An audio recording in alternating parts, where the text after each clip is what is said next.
Desde el Poder Ejecutivo hemos venido monitoreando el comportamiento del mercado de las tarjetas de crédito con mayor profundidad y detalle desde hace unos cuantos meses a la fecha, con la idea de poder encontrar solución a una serie de deficiencias que de inicio se miraban evidentes, pero que ahora no solamente las hemos comprobado, sino que hemos determinado la gravedad de la distorsión o abuso que se da. Y además hemos encontrado que es urgente e importante tomar acciones para proteger el mercado como tal, el mercado hondureño, pero al mismo tiempo proteger a las personas, a las empresas, porque aún muchas empresas sienten el golpe de ese abuso de usar las tarjetas de crédito por no tener otras opciones. En ese sentido, discutimos con el presidente del Congreso, el doctor Mauricio Oliva, y con el diputado Francisco Rivera, que era necesario nos dieran un compás de espera en el debate que el Congreso había iniciado sobre este tema, y el día de hoy les he anunciado a ellos que estamos remitiendo no un proyecto de ley, sino nuestros comentarios y recomendaciones para que ellos puedan incorporarlas en su debate, esperando que el Congreso sea consecuente, como así debe ser, con los sagrados intereses del país y desde luego de la gente. En ese sentido, hoy estará llegando al Congreso en los próximos minutos un documento contentivo de los detalles de las grandes líneas que yo les voy a explicar en este momento sobre el mercado de las tarjetas de crédito. Les decía que hemos encontrado una distorsión, un fuerte abuso en el uso de las tarjetas de crédito, y encontramos uno de los más grandes márgenes que se dan comparado con otros sectores. Tenemos el dinero más caro de la región en cuanto a que alguien utiliza dinero usando las tarjetas de crédito. Y obviamente no podemos estar en el extremo más alto de la línea ascendente de los países en función de cuánto se cobra en términos de la tasa. No existen políticas regulatorias integrales o articuladas entre sí que induzcan a un grado mayor de exigencias de reservas o encajes a aquellos bancos enfocados en préstamos que no nos generan crecimiento económico, sino más bien se privilegia el consumo. Por otro lado, nosotros creemos que habrá que ver el sistema como tal, como un todo y en su integralidad, para que nos permita trazar una hoja de ruta de controlar el exceso del consumo, que en sí mismo no es malo, pero el exceso sí, pero por otro lado privilegiar los créditos que puedan generarse para repotenciar el aparato productivo, llámese agro, llámese MIPYMES, que muchas de ellas están dependiendo en este momento de lo que es las tarjetas de crédito. ¿Qué estamos proponiendo? Que exista un margen justo, repito, un margen justo, moderado, de intermediación. Y esto debe obedecer no únicamente al antojo de nosotros desde el Ejecutivo o del órgano regulador o del Congreso, sino que obedezca a las buenas prácticas que ya existen en el mundo. O sea, aquí no vamos a inventar el agua bendita, como se dice popularmente. Ya tenemos parámetros y esos parámetros deben de ser los referentes para encontrar ese margen que sea suficiente, moderado y justo. Por otro lado, la normativa debe de ser precisa y contundente para evitar que se engañe al pueblo, a la gente, dándole créditos y extrafinanciamientos, que son, luego de cargarlos a la tarjeta de crédito, se lo venden a la gente como un extrafinanciamiento. Pero lo que se busca es que finalmente sean aplicables a las mismas condiciones del contrato. Y eso va generando un círculo vicioso que aumenta y que la gente de repente llega un momento a tener una deuda de unos 400,000 lempiras y tal vez su ingreso solamente es de un salario mínimo.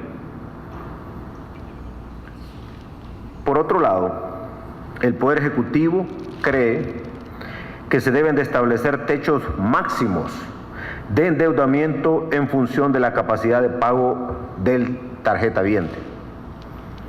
Además, se deben establecer esquemas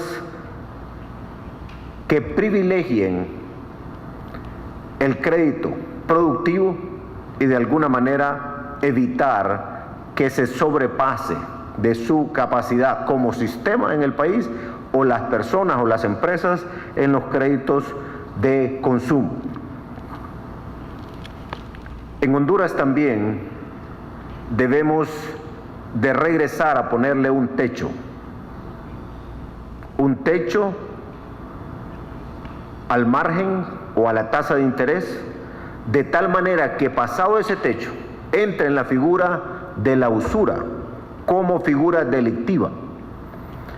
Estoy consciente que en el pasado se revisó esa decisión y dejó de existir el delito de usura. Pero lo que ocurre es que ya nos dimos cuenta que el mercado ha abusado. Yo creo en el libre mercado, pero cuando el mercado abusa, la obligación del Estado, a través de los entes reguladores, es proteger a la sociedad, a las empresas, a las personas de ese abuso. Yo creo en la economía social de mercado, que tiene como principio la libertad de mercado, pero también entiende que debe de existir una regulación para evitar los abusos. Y por otro lado, creemos, dentro de estas grandes líneas que estamos enviando al Poder Legislativo, en un principio bien básico, que quizás lo resume una frase que nosotros usábamos cuando éramos niños. Cuando yo le daba a alguien en mi grupo de amigos de la escuela, yo le daba algo, no se lo quitaba de regreso. Y si se lo quería quitar, me decía de regreso a la persona, lo que se da no se quita. ¿A qué me refiero con esto? La gente va en un proceso de incentivos, por ejemplo, va acumulando millas, y de repente llega un momento en que le dice, usted las perdió. ¿Cómo es que se las va a quitar si ya se las ganó? Eso para identificar, entre otros temas, como por ejemplo, cancelaciones, vencimientos, suspensión de cualquier tipo, disminución de valores en dinero, especie, directa o indirectamente, en favor de los tarjetavientes, mediante programas de lealtad, planes de acumulación de puntos, dineros o descuentos o sus similares. Eso es lo que nosotros hemos llamado a lo que se da de parte de los bancos tarjeteros. A la persona no se le debe quitar porque al final ya es de la persona. Espero yo que el Congreso pueda no solamente escuchar nuestra posición como Poder Ejecutivo. Me parece que es prudente y correcto escuchar al ente regulador, la Comisión Nacional de Bancos y Seguros. Me parece también que es prudente escuchar a la misma Asociación Hondureña de Instituciones Bancarias, pero también a los consumidores, a los usuarios, de tal manera que tomemos la decisión más justa. No corresponde al Poder Ejecutivo tomar esta decisión porque no está en nuestra autoridad, pero sí estaré enviando a nuestros funcionarios para que estén permanentemente en estos debates, sosteniendo el criterio de que en este mercado de las tarjetas de crédito debemos de tener un techo y pasado ese techo se considere delito y existan consecuencias.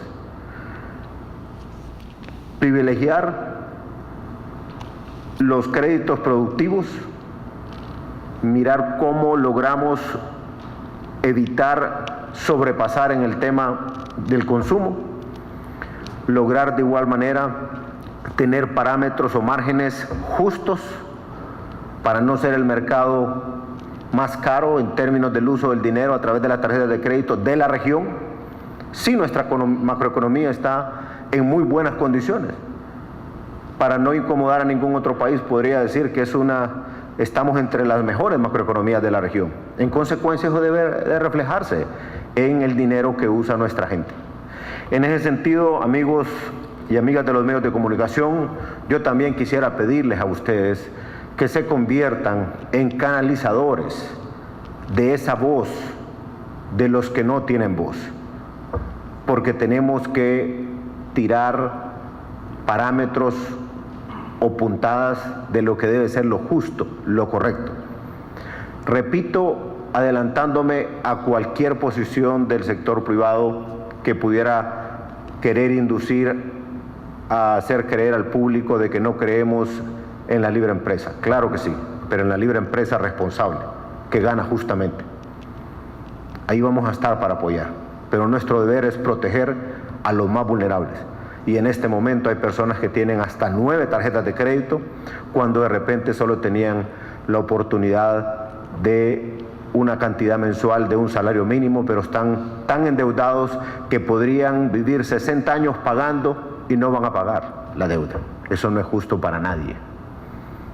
Y dinero que se obtiene de esa forma, en esas ganancias, tampoco es bueno para las empresas que lo están haciendo de esa forma. Eventualmente va a existir una reacción. Y nuestro deber es proteger el mercado para que no sea vulnerable a una explosión que nos va a perjudicar a todos, aún a los que tenemos las tarjetas pagadas al día. Entonces este paso hay que darlo por el bien de todos, en el mejor interés de los hondureños. Bueno, precisamente para poder de alguna manera respetar que ellos habían iniciado ya el debate y que existen iniciativas de ley en el Congreso. Por eso decidimos mejor mandar nuestros insumos, nuestras opiniones, obviamente reservándonos el derecho para que en algún momento pudiéramos traducir esto como iniciativa de ley. Pero de igual manera es nuestra opinión y estaremos, como ya lo hablamos con el presidente Oliva, presentes en cada uno de los debates que se den con respecto a este tema para asegurarnos que la voz de lo que creemos es la voz de las mayorías del pueblo hondureño, estén presentes para proteger los intereses de los más vulnerables y el mercado en general. Bueno, en el caso de la educación financiera ya está contemplada en la primera reforma que hicimos a las tarjetas de crédito, pero también hemos reconocido que no ha funcionado de la mejor forma.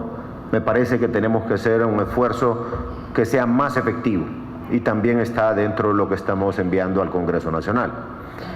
Bueno, pasando al tema de la Fuerza Trinacional Guatemala, Honduras, El Salvador, sí, en efecto, aprovechamos hoy la visita a Dominicana en el marco de la toma de posesión del presidente Danilo Medina para conversar con el presidente Jimmy Morales.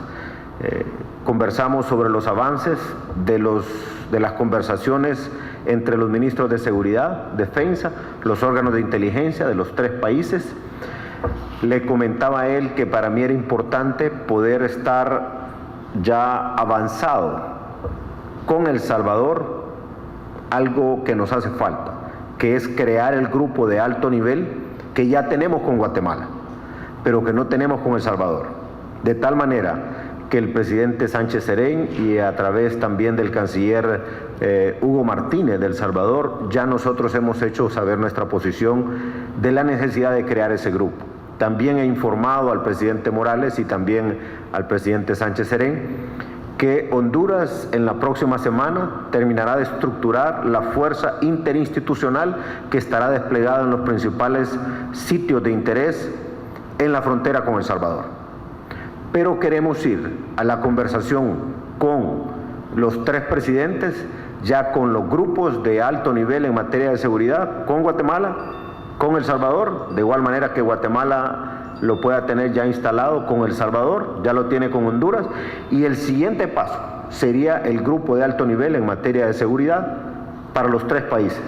Entonces me parece que esa es la secuencia a seguir. También repasamos qué iniciativas van avanzadas en términos de aprobación y el estatus que tienen en este momento, como la orden de captura centroamericana, como la plataforma que se desprende de los acuerdos de los fiscales generales de los 3 países también puede ser de mucha complementariedad a lo que estamos haciendo de manera institucional.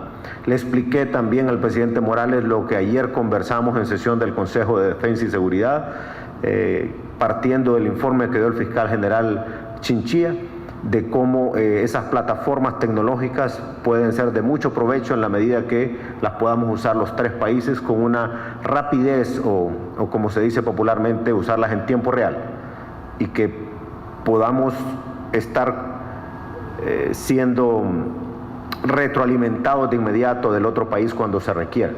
Creo que vamos por buen camino. Siento que ya existe conciencia que el mundo criminal no tiene fronteras. Son las mismas bandas criminales que se dedican a lo mismo, o por lo menos se protegen entre sí, y los estados tenemos que actuar de manera también ágil, efectiva, dejando a un lado la forma tradicional de comunicarnos entre los estados para pasar a un tema más efectivo de cuidado y protección de nuestra gente que tanto ha sufrido a raíz de la actividad criminal de estos grupos. Bueno, yo creo que en el caso del debate que se da en el Congreso sobre el nuevo Código Penal, podría ser oportuno que ellos consideren este tema de la usura, y si el Código Penal va a tardar mucho más tiempo en finalizarse en su aprobación y luego una entrada en vigencia mucho más prolongada, yo me atrevería, como lo he estado haciendo esta tarde, a pedir a los líderes del Congreso que reformemos el Código Penal actual sin perjuicio de que ya quede en el nuevo Código Penal. Al final es el mismo ordenamiento jurídico, pero creo que es fundamental tener ese techo que indique que a partir de pasar ese techo ya se considera no solamente un abuso, sino que tienen que haber consecuencias, porque ya miramos que el libre mercado en este caso ha abusado de la gente. Por otro lado, está de moda esa palabra que usted acaba de mencionar. Vengo allá de la toma de posición del presidente Medina, hablábamos entre los presidentes y los diputados de Dominicana de cómo se religió el presidente Medina. Bueno, aquí también. Abraham, ¿qué le puedo decir? Mi deber es seguir trabajando por Honduras. Me parece que esa es la mejor contribución que yo puedo hacerle a mi patria. Esa es la mejor contribución que le puedo hacer a mi partido para que este proceso continúe, todo este proceso de cambios, y si alguien es de otro partido y considera lo contrario, pues tiene derecho. Pero en todo caso, nosotros seguimos con nuestra agenda de trabajo permanente. Vuelvo y repito, es importante para nosotros que el Congreso considere las iniciativas que les hemos enviado, que les hemos ido a dejar personalmente, como el Código Tributario. Es fundamental para la competitividad del país, para proteger a la persona que tributa, a la empresa que tributa. Es fundamental que nos ayuden a aprobar el convenio con la empresa pública de Canadá, que va a dar origen a la matrícula consular o a la identidad consular para nuestra gente en Estados Unidos, en otros lugares del mundo, porque eso le va a dar opciones de poder abrir sus cuentas de ahorro, de hacer trámites que de otra manera no pueden hacer. Por otro lado, para nosotros es importante que se revise la ley de cooperativas. Tenemos cooperativas pequeñas que no tienen opción a las oportunidades que tienen las cooperativas grandes. Tenemos también la reestructuración de Banadesa, el trabajo entre Banadesa y Banprovi para poder tener servicios de financiamiento o préstamos de manera especial a la vivienda social, a la MIPYME y de igual manera al agro, entre otras iniciativas que están en el Congreso. Yo seguiré trabajando. Creo que una democracia se fortalece entre más independencia y complementariedad tienen sus instituciones. En este caso me refiero principalmente a los 3 poderes del Estado, a la Fiscalía, pero también se fortalece la democracia en la medida que cada ciudadano opine directamente en el sufragio. Pero si alguien pretende sustituir la voz del pueblo sin que la gente opine, me parece que es un error. En ese sentido, ya tenemos mecanismos para poderle consultar a la gente. Una elección a favor de alguien o en contra de otra persona es la forma de canalizar las expresiones en una democracia. En ese sentido, me parece que es bueno, es correcto que sigan tratando ese tema en el Congreso, pero yo siempre les pido que no me olviden los temas del día a día que tanto le interesan a la gente. Ese es mi trabajo. Y va a venir el momento de inscripciones de candidaturas y va a venir el momento de votar. El pueblo es el que va a decidir, nadie más. Si pretendemos hablar por la gente, me parece que eso es un error. Al contrario, si dejamos a la gente que se exprese, y si no, miremos qué ha pasado en otras naciones del mundo, cuáles son las que más han avanzado, cuáles son las que más se han desarrollado, cuáles son los efectos cuando los procesos se mantienen disciplinadamente, dando seguimiento. Y miremos entonces cómo es que ha votado la gente. Al final me parece que la sabiduría está en la voz de un pueblo que libremente pueda decir si quiere a alguien o no lo quiere, o si quiere ser parte de una decisión o no quiere ser parte de una decisión, pero nadie le debe quitar el derecho al ciudadano. Muchas gracias, buenas noches.